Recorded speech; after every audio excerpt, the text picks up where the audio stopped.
کبھی کبھار سخت افسوس ہوتا ہے کہ ہماری حکومت سود پر سود لیتی جا رہی ہے، سود پر سود. اور ابھی اس بجٹ میں جو ایک چیز میں نے دیکھی، ہم سود تو لے رہے ہیں، سود پر دوسرے لوگوں سے، دنیا سے پیسے لے رہے ہیں. آپ حیران ہوں گے کہ وفاق سود پر صوبوں کو پیسے دے رہا ہے. جو لوگ سود کھاتے ہیں وہ قبروں سے اس طرح حواس باختہ اٹھیں گے جیسے کسی کو جن نے لپٹ کر دیوانہ بنا دیا ہو. یہ اس لیے کہ وہ کہتے ہیں کہ سودا بیچنا بھی تو نفع کے لحاظ سے ویسا ہی ہے جیسے سود لینا. حالانکہ سودے کو اللہ نے حلال کیا ہے اور سود کو حرام.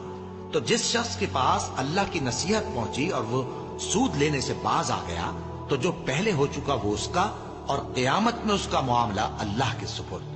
اور جو پھر لینے لگا تو ایسے لوگ دوزخی ہیں کہ ہمیشہ دوزخ میں جلتے رہیں گے. اللہ سود کو نابود یعنی بے برکت کرتا اور خیرات کی برکت کو بڑھاتا ہے. اور اللہ کسی ناشکر گناہگار کو دوست نہیں رکھتا. جو لوگ ایمان لائے اور نیک عمل کرتے اور نماز پڑھتے اور زکوٰۃ دیتے رہے، ان کو ان کے کاموں کا صلہ اللہ کے ہاں ملے گا، اور قیامت کے دن ان کو نہ کچھ خوف ہوگا اور نہ وہ غمناک ہوں گے.